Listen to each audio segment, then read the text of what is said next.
Hello guys, तो कैसे हैं आप? आई होप सब बढ़िया। स्वागत है आपका फिर से एक नई वीडियो में। तो गाइस, ये वाली वीडियो काफ़ी लंबे टाइम बाद बना रहा हूँ। दोबारा रिपीट करूँगा, कुछ रीजंस है, अभी बता नहीं सकता, बाद में बताऊँगा इन चीज़ों के बारे में। लेकिन अभी देखो, एसएससी सीजीएल एग्जाम 2025 भाई, मतलब क्या ये एग्जाम हुआ है भाई। मतलब पहले ही इसमें वो बदला था, टेंडर चेंज किया था, जिसमें टीसीएस को हटा के और एडिक्विटी को लाया गया था। तो उससे लग रहा था कि भाई चीज़ें ठीक नहीं होंगी, वो पहले ही लग रहा था, क्योंकि वो कंपनी वगैरह भी थोड़ा सा अपने हिसाब से थी। तो ये थोड़ा सा इशू था। बाकी उसके बाद कुछ एग्जाम कंडक्ट कराए जो थोड़े स्मूथली हुए, जिनमें थोड़ी प्रॉब्लम आई इनिशियली, तो उनको बोले इनिशियली प्रॉब्लम्स है, वो बाद में ठीक हो जाएंगी। अब थोड़ी ठीक हुई प्रॉब्लम्स। लेकिन अभी कल परसों S S C G L का वो स्कोर कार्ड आउट हुआ था। तो उसमें हुआ क्या कि अभी रिजल्ट आया था थोड़े दिन पहले। तो उसमें बहुत सारे बच्चे ऐसे बाहर हो गए थे जिनके नंबर कट ऑफ से तो ऊपर थे, लेकिन वो पता नहीं नॉर्मलाइजेशन के कारण क्या हुआ कि उनके नंबर कम हुए और वो वेटिंग उससे बाहर हो गए थे, प्री की क्वालिफिकेशन लिस्ट से।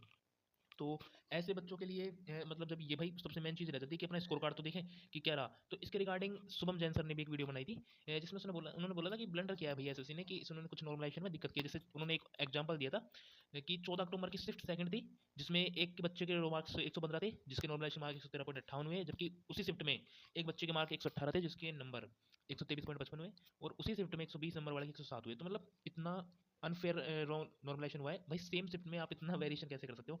इसका कोई लॉजिक अभी हमारे पास तो है नहीं, बाकी क्या पता एसएससी कुछ बना दे।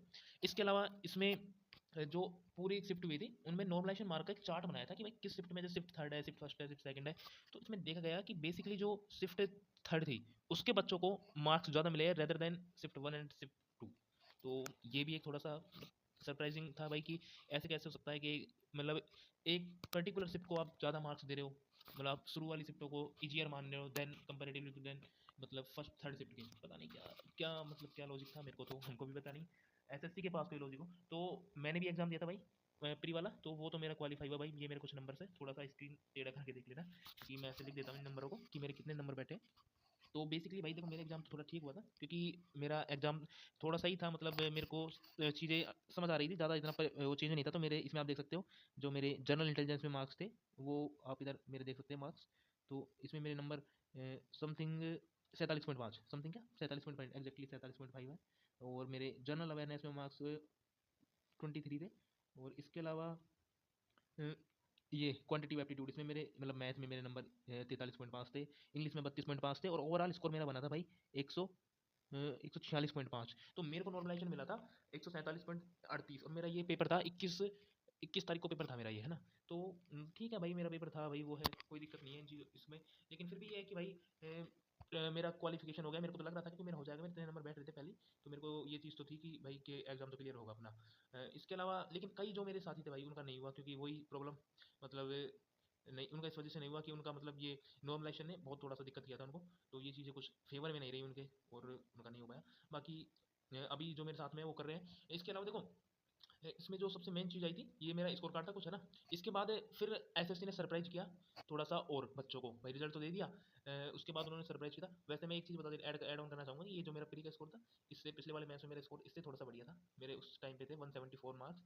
वो भी मैं स्क्रीन शॉट कभी शेयर करूँगा आपके साथ। लेकिन अभी इसमें बात करते हैं। तो इसके बाद क्या हुआ भाई, जैसे ही इसका आ गया सीजीएल प्री का रिजल्ट, मार्क्स आउट कर दिए। उसके बाद इन्होंने सीजीएल मेंस की सिट इंटीमेशन आउट कर दिया ना, सिट इंटीमेशन की आपके कहाँ पे एग्जाम है भाई। उसमें भी जो एसएससी ने बच्चों का काटा है। मतलब आप समझ सकते हो, 400 किलोमीटर 500 किलोमीटर दूर एग्जाम सेंटर दिए हैं इस सर्दी में। मतलब नॉर्थ रीजन में आप समझ सकते हो किस लेवल पे सर्दी है।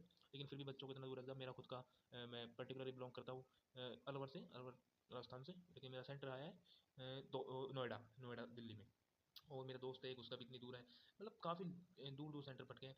लेकिन देखते हैं भाई एसएससी की स्ट्रेटेजी होगी। मेरे से जयपुर नज़दीक पड़ता है, जयपुर देते हैं वो भी 300 400 300 किलोमीटर तो नहीं है, फिर भी 200 250 किलोमीटर तो पड़ता है जयपुर मेरे अलवर। लेकिन फिर भी है कि इन्होंने इतनी दूर सेंटर दिया है, पता नहीं क्या उद्देश्य है उनका। तो ये मेरा देखो, मैं इसको दिखाना दूंगा, ये मेरा सिटी इंटीमिडेशन आउट होता।